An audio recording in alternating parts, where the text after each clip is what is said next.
Good evening and welcome to another installment of the New York Minute Sports Show. The Mets make a major trade and HAL STEINBRENNER speaks. It's New York Minute Sports. It's New York sports for New York nuts. Don't forget to like. Don't forget to subscribe. Let's go! It's New York Minute Sports. You know, George Steinbrenner used to come out and used to talk about who's he going to get and the lengths that he's going to go through to do that, to get those players. Listen, man, George Steinbrenner, every year that he passes, he becomes a better and better owner. When he was kicked out of baseball, the Yankees created the core four with Posada and all the guys, and that was Gene Stick Michael who created that. So let's not get ahead of ourselves about the grandiose style of Steinbrenner. Yes, he brought the New York Yankees to the next level. He made them into the Dallas Cowboys of Major League Baseball. He made that mausoleum/mall wrapped in limestone in the Bronx right now that we have. Absolutely. Thank you, George. I appreciate it. Hal's not George's heir the way that he acts. What happened was Brian Cashman was Hal's friend. His father died, and his brother died. Those were the two men that were supposed to be running the Yankees right now. It got thrown in Hal's lap, and he asked Brian Cashman to run his father's business for him because he already knew him. So Brian Cashman is the fourth Beatle. He's the fifth Steinbrenner. He's not going absolutely anywhere. But the difference between this old man and HAL Steinbrenner is he has to defend himself that he's not frugal. But guess what? As I called up the WFAN after the first game of the year and told Ricky Ricardo on WFAN that HAL Steinbrenner turned the heat off in the seventh inning in the building, that wasn't a joke. The heat ducts were off in the seventh inning, and I almost got hypothermia in right field. Ladies and gentlemen, it is Erik. Well, thank you, Ricky. I was at the stadium, and it was great, dude. The Bronx is hot, but as soon as the game ended, the temperature dropped like 15, 20 degrees. Hal turned the heat off. He's saving money. That's what happened. So now HAL Steinbrenner, in his infinite wisdom, comes out and starts spewing his shit again. So from Cheapo Hal, I don't want to get into it, but that's not a fair statement or accurate statement. Everybody wants us to talk about revenues. They need to talk about our expenses, including the $100 million expense to New York City that we have to pay every February 1st, including the COVID year. So it all starts to add up in a hurry. Hal, I don't give a shit. Talk about not reading the room. You're like Tony Soprano says, you're an old lady crying hunger with a loaf of bread under her arm. Okay, tomato sauce for your ass, Steinbrenner. If you don't want to pay $100 million to the city of New York, get out of the fucking game. Don't be an owner in New York. Don't be an owner of the greatest franchise. Sell them to somebody that wants to spend the money. Sell them to somebody like that bought the LA Dodgers. That guy is recreating baseball. In fact, the New York Yankees should not only have the best of the best when it comes to equipment, facilities, and players. The New York Yankees print money like they're Disneyland, HAL Steinbrenner, and you should be going out and getting every ounce of talent in Major League Baseball and loading the Death Star up and not defending how cheap you are, because yeah, you are cheap. Where there's smoke, there's fire, Hal. And every time you get in front of a microphone, in front of a reporter, you're talking about how cheap you're not. And guess what? When you do that, you're a cheapskate.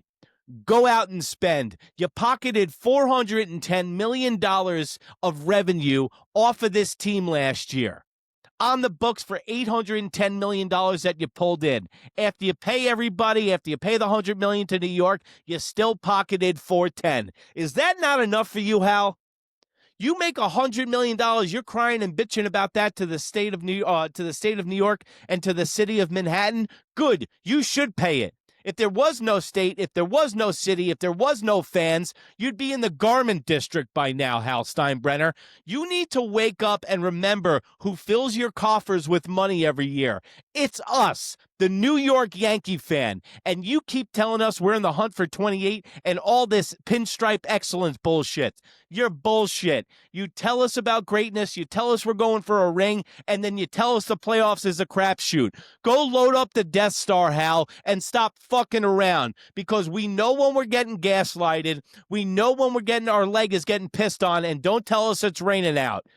So don't cry poverty when you're a billionaire, because guess what? With the atmosphere in the United States nowadays, Hal, it's not a good time. Read the room. I don't know how to follow that, except with I'm a little disappointed in HAL Steinbrenner when he comes out with these kind of quotes, because to just the regular Joe Schmo that takes his kids, his family to a Yankee game, and it costs them upwards of hundreds, maybe even into the thousands of dollars to see one 9-inning game that they're not guaranteed will be a good product on the field.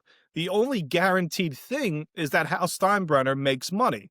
The schmo that has to work 80 hours a week and go to these games is not guaranteed to see something very nice that day. Hey, Mike, He's guaranteed all the money. Mike, you got these poor fans. You got to pay for Hulu. You got to pay for MLB.com.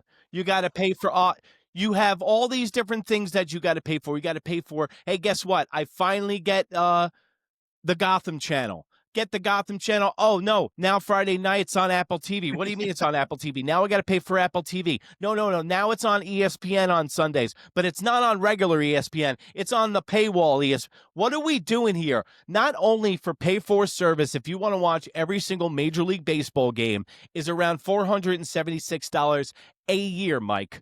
Okay? $476. Then let's say if you got you, your wife, and you got 3 kids. Every single kid, the ticket's about $80 for everybody in the family. It's $16 both ways to get over the Throgs Neck Bridge. It's $45 to park. You bring the kids in. By the time they want a hat at Yankee Stadium is $58. Oh. Every single drink, there's not a drink less than $5.50. By the way, fans, you can bring as much food and bottled water that you want as long as everything is closed and sealed. You can bring as a load of food in and do it. Save yourself money. But this is the point, is that we are going out of our way, and you got to drop $700 to go to a game, a regular season game, not even a playoff game where it means something. There's 82 games in a regular season in Yankee Stadium, and it's a throwaway. So for a game in August 11th, you can take that same money and allocate it for a weekend stay at Hershey Park, at Busch Gardens, anywhere else. More bang for your buck than watching this bullshit. Because we haven't won a World Series, Mike, since 2009. And I know it sounds like a lot of bitching from New York Yankee fans, but the premium prices that we pay in New York, dude, for the amount of money that you Met fans pay for parking $50, and it takes 3.5 weeks to get out of that lot, but your owner gives you what you ask for. He gave you a new stadium. He's given you a casino. And now he goes out and he gets Justin Verlander and Scherzer and says, it's a wash. Yeah, we'll trade him and I'll eat the $95 million. That's an owner. And guess what, Hal? Next time, why don't you look across town? Look at what a real owner looks like. That's a guy that's a man of the people. You're an out-of-touch billionaire who has his dad's company, and you don't love baseball, and we can smell it on you like a bad cologne. Mike, we got some big news in Metland. We got a big trade. We got Semien from the Texas Rangers and your boy, your core, Nimmo. What's going on? How you feeling about the trade? I've never felt more gratified is the right word when someone... Okay. I've never felt satisfaction the way that I feel now when I was telling people David Stearns is going to put his imprint on this team. None of these players are connected to David Stearns in any way. Nobody's safe except for Juan Soto. So all the people that everybody's clamoring for, they're not safe. I love this deal for the New York Mets, and I love the start to the offseason. Now, this is a big contract dump almost because Nimmo's making $20 million.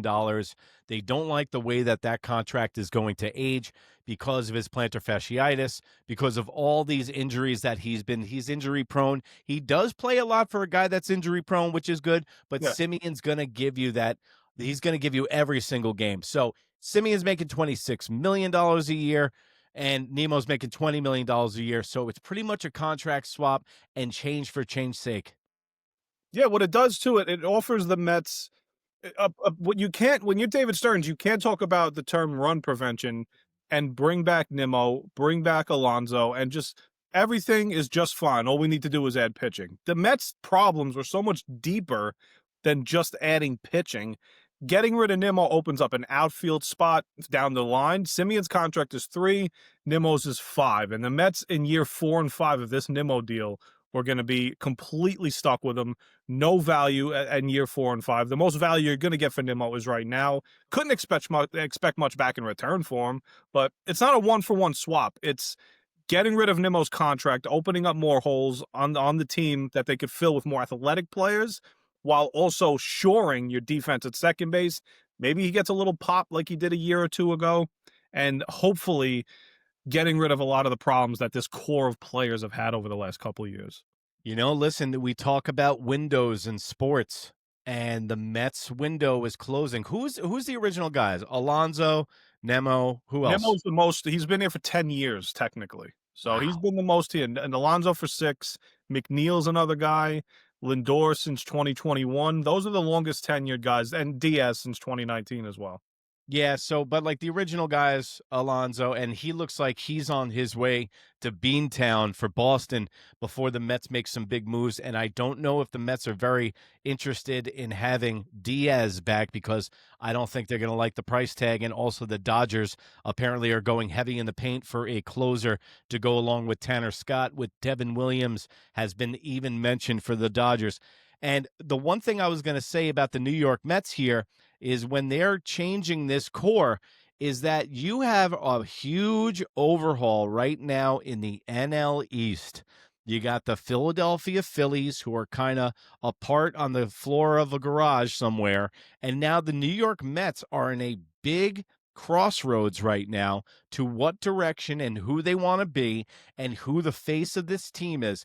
I think this is what you're seeing is a hostile takeover of the Juan Soto, Lindor, New York Mets, because I think there's been a little bit of friction with either culture or Pete Alonso just being farther from Super Troopers. But apparently the locker room is divided in half. And it's a locker room that David Stearns inherited, right? He tried to do this the core way of keeping everybody here that he inherited for these 2 seasons and tried to patch it with multiple different players, multiple veterans that just didn't work.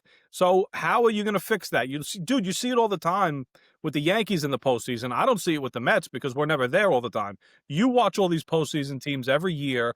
They're young, they're athletic, they're great defensively. Guys do multiple things around the base paths, smart going from first to third. The Mets just don't have those kind of guys on this current team. Not saying Nimmo wasn't that guy, but Nimmo is just declining in his years. Watching him play left field was atrociously bad every single night. No range, no arm. Looked like me in softball in left field.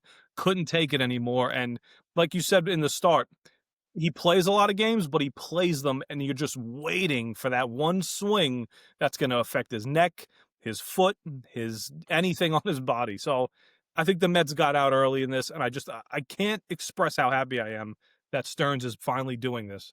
Well, I think guys like that are a side effect of Cohen, because Cohen has the money to spend. So he doesn't really need to go on a first 5-year contract like Hal, who's fucking counting his pennies. You know, Uncle Stevie Cohen doesn't need to do that. He doesn't really need to have 5 or 6 players on the payroll making league minimum so he can make his luxury tax and his budget. He doesn't care about that. So he can go right over that. And also, did you see Acuna get hit in the wrists in winter ball? Yeah, thankfully he's okay. He is okay? Yeah, he came back. He's like the guy's an all-star in winter ball and in the minor leagues. Just he's a great. Yeah, he should win a daytime Emmy though. You thought that he got shot. Oh yeah, in the wrist from that. Gee, oh my God. Gee, oh my God. I'm glad you brought up Cohen because this just shows that Cohen, besides Soto, we all know Soto was a Cohen thing. We all know bringing Pete back last year was a Cohen thing. This just goes to show you Cohen, for the most part, unless it's a player he desperately wants, he's not going to get in the way right now of David Stearns building the team that he wants to build. Because if there's one guy besides Pete Nimmo was that other sentimental guy that Mets fans were just going to completely cry about if they let go. So tell me, from an everyday Met fan, what was your biggest pet peeve about Nimmo and why he needed to go, you think? The inconsistency. This is a guy who came up in. First of all, he was given a contract by the previous regime. He was being paid as a center fielder. He got a center fielder's contract. He can't. And he was a very good defensive center fielder in the beginning, correct? The start of his career, yes. You thought that he would eventually have to go to one of the corners, but when he first came up, very good defensive center fielder. Never had the strongest arm, but he could run it down. He could run the balls down. Good at robbing home runs, which is a lost art in today's game. Not everybody could do it. He's a guy that is too inconsistent as the years have gone on. He wants to hit the ball out of the park, it seems like. He had a career high last year with 25 home runs. I don't see him being that type of guy. When he first came up, he was a grinded out guy, OPS of 400 or above. This guy was Got on base a lot. leadoff hitter. You thought. Then as the years are progressing, the K rate, the chase rate, everything's gone down. The sprint speed has gone down. The range in the outfield has gone down. It's just it's a time where the Mets are selling relatively high on a guy that they're not going to have to worry about multiple years down the line. And he was just clogging up that left field spot. And if you're a person that thinks Soto needs to eventually be a DH, Pete Alonso should come back as a DH, Nimmo was heading right towards that DH role. And we don't have that many DH spots on this team. So, I mean, that leads us to our next question and natural progression of, do you need to keep Pete now? I think if you want to talk about somebody that's going to be the odd man out, it's going to be Pete Alonso now, especially in that locker room. Yeah, I don't know if it's need as much as does this open up financial flexibility for the Mets, not having to pay Nimmo now in years 4 and 5.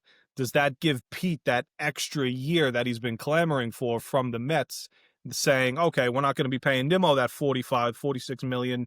Here's 30 for that extra year, Pete. I don't know if that's the route that they want to go. I don't think they necessarily need to sign Pete as the first baseman. Again, he's a D. I want him back as DH. Depending on what they do elsewhere is kind of where I'm going to judge Stearns on what he wants to do, especially with Pete. I don't think it's a need for the Mets. So I did hear on Foul Territory today, and it wasn't from one of the dudes wearing a backwards hat at 58 years of age. But I am wearing sunglasses inside, so I digress. But they were saying that the New York Mets, this whole swap that they're doing, so they're not on the hook for the last, in actual, I think it might be even closer to 6 years with Nimmo.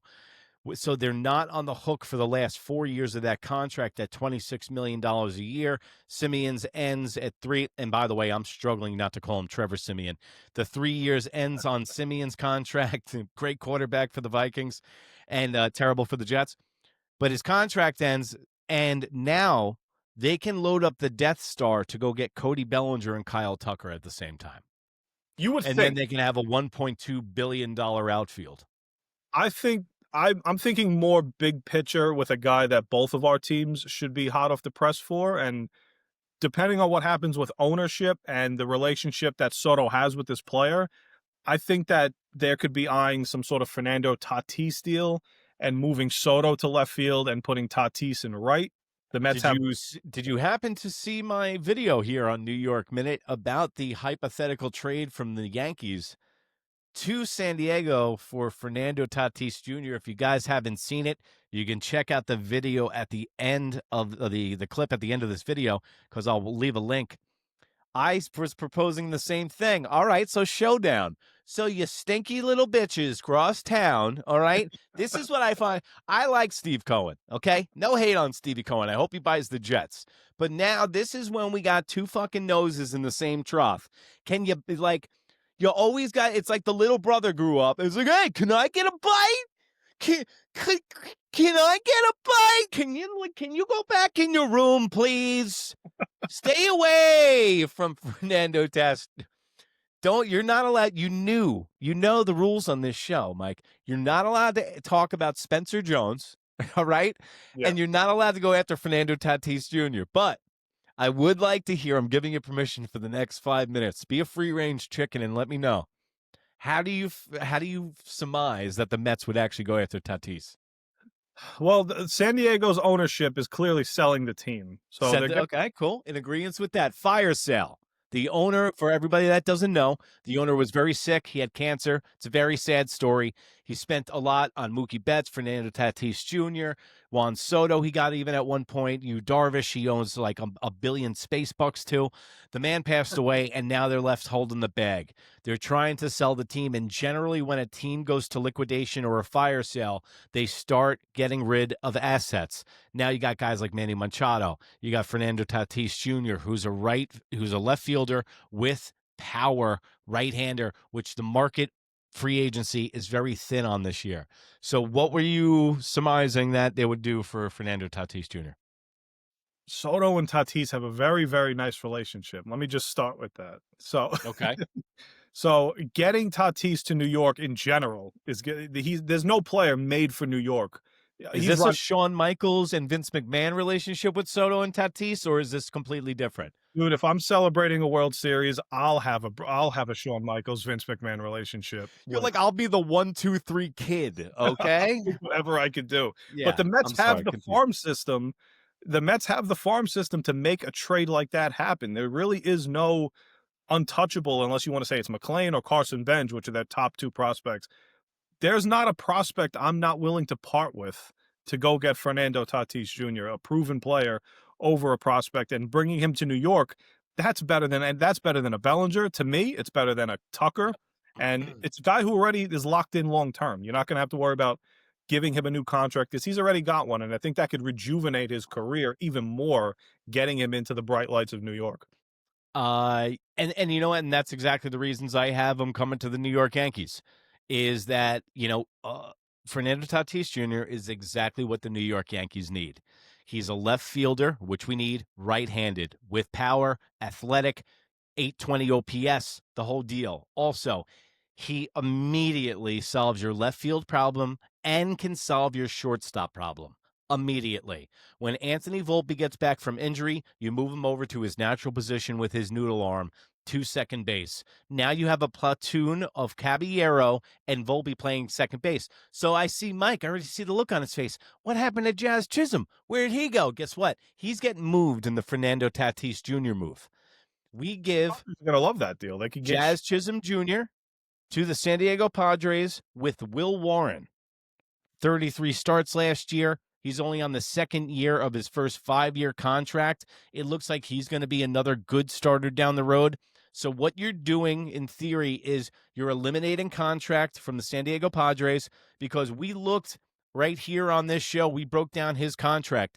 It balloons in 2029 up to $36 million a year. But shit, we don't even know we're going to be around in 2029. And by that time, $36 million is going to be an amazing deal for a player like Fernando Tatis Jr. So boom, Will Warren, Jazz Chisholm. Jazz Chisholm's going to only making $11 million this year. Goes to free agency next year. So everybody doesn't know what's happening with the strike, with the free agency, with the cap, how that dictates existing contracts right now. So the San Diego Padres, they're not selling just yet. And there are reports out of San Diego saying we're not doing a fire sale. But guess what, folks? They're picking up the phone. And for somebody like Tatis Jr., whose father used to be a pro, I'm all in on. Is there any prospects that you deem untouchable for a guy like Tatis? No, well, see, you don't need to go into the. I don't think for Tatis, you got to go into the heavy prospects. You could get him for, like I said, I think you can get him for Jazz Chisholm and Will Warren. It's a matter of money. San Diego is trying to shed contract. Fernando Tatis Jr. is owed $340 million for the next 14 years. A new owner coming in does not want to have that on his books. Like, you want to talk about GMs coming in, not picking a quarterback, or GMs coming in and not getting the coaching staff or not getting the pitching staff. Guess what? It's even worse with owners. Well, prospects don't cost money. So if San Diego is asking for like a deal headlined around Spencer Jones, who I'm not allowed to discuss, if they're asking for a deal headlined around Jones and a combination of like Clark Schmidt and players like that, is that where you draw the line? Because I would still make that trade in a heartbeat. I'll ask you a question, and I do draw the line. Everybody's touchable in the farm system for the New York Yankees. I don't want them to move any of their pitching arms. I really believe in the Yankees farm system and producing starting pitching right now. I know we live in bizarro world. The Yankees are producing pitching and no one can hit out of their goddamn farm system. So everything's flip-flop. We turned into the New York Mets, the Bobby Valentine New York Mets all of a sudden, where all we have is pitching and mitigating runs. That's great. But I have a counter question to you. Why aren't you guys trying to make a deal with us, try to get Spencer Jones to play center field for you? I think that there's more proven options that I would rather have in center field than another. Center field, you're lying through your teeth. I'm not. I because can the name 10 guys right now I'd rather have than Spencer Jones in center But field. I believe that, okay, 10 is pushing it. And What am I also, gonna have to give you? you're talking about Harrison Bader's like the best center. We just paid Trent Grisham $22 million. I don't want Trent Grisham. Okay, exactly. And you don't want Spencer Jones. So stop playing around like you do. I want Luis Robert as a cheaper option in center field for one more season that he has left on his deal, or just go with, or try and go get Bellinger if that's the case. My point being with the whole Spencer Jones is that you don't believe in the Yankees farm system, and you don't believe in these positional players that the Yankees produce because it's fool's gold. Cashman's really good. I've always said Cashman is really good at propping up these prospects. To go and acquire Devin Williams last year before we knew about him, before the implosion, and trade a guy like Caleb Durbin, who just 2 weeks before that trade happened, you saw Cashman grinning at the teeth about Caleb Durbin, talking him up like he was the Going to hit greatest 330. It's going to hit 330. And then, because you didn't hear about Caleb Durbin, most Yankee fans, a lot of the people who know about Caleb Durbin know him, but you didn't hear about Caleb Durbin until about 2 weeks before that Devin Williams deal. So when it comes to trades, Cashman does a really good job in that sense. I wonder if Cashman's coming up with the nicknames himself, like like the Martian, like to brand these guys. And the reason that he gets these circus freaks like Spencer Jones to play baseball is it's almost like it's the mystery, man. That's the biggest thing about baseball is the mystery behind what this guy can do. And when you look at Spencer Jones hitting 30 home runs in AAA, and the Yankees need a center fielder, and they go out of their way to pay Trent Grisham $22 million, it just proves to me that they're non-committal to Spencer Jones and Jason Dominguez. And also, I would give up Jason Dominguez in that deal for Fernando Tatis Jr. in a heartbeat. It seems like that would be the most logical sort of swap. I mean, they'd be getting good value back. Of course, yeah, because they need the young talent to replace Tatis. One thing I won't do, and I think you'll be in agreement with me, I don't want to also take on another bad contract just because the ownership is having a fire sale. Like if they say, here's Tatis, but you guys got to take on, who's another one? Like Bogarts. I don't want to do anything like that. Oh, yeah, well, no one's touching any of that. I think Bogarts, what's his contract, $450 million? Yeah, they gave him a stupid deal. They gave him a bag, bro. They just got the wrong Red Sox. Yeah, yeah, and I don't like. I think the paperwork got messed up. They meant Mookie Betts, and I don't want to become the San Diego Padres of the East, where if we have to take back Machado, Tatis, and like Dylan Cease eventually when you sign him, then it turns into a basketball trade. Yeah, I don't need to do that. I don't need to become like the Knicks, like the Knicks and Timberwolves. But I think that's what puts us as a favorite over you. Is because we're not in the National League. But who knows if there's even going to be a National League and American League after the 2026 year. You know, by the time we get, like, I hope, like, baseball fans, you guys realize this, is that this upcoming year of 2026 is probably going to be the best baseball season, and we're not going to have a 27. So everything that you know about baseball is going to radically change in 27. There could be relocation. There could be different divisions. The American League and National League could be completely gone because now the fact that both sides have the DH, pitchers don't hit anymore, there is no reason for there to be an American and National League. And to be honest with you, there's really no reason, this pains me to say it, but there's really no reason for the Toronto Blue Jays to be in our division. They should be in the Detroit Tigers division. And then you would have a division of the Phillies, the Mets, the Yankees. Oh my God, that would be like calling the National Guard. Mets, Yankees, Boston Red Sox, and Philadelphia Phillies in the same division. So baseball's going to change majorly, guys. So stick here, New York Minute. We're going to have you covered. Now, go to over to New York Minute and Pudgy Boy Sports with a Z on Instagram, and right here on that smoke wagon you call the information superhighway, New York Minute Sports. And remember, if you can't be good, be bad, baby. Say goodbye to the people, Mike. Goodbye, everybody.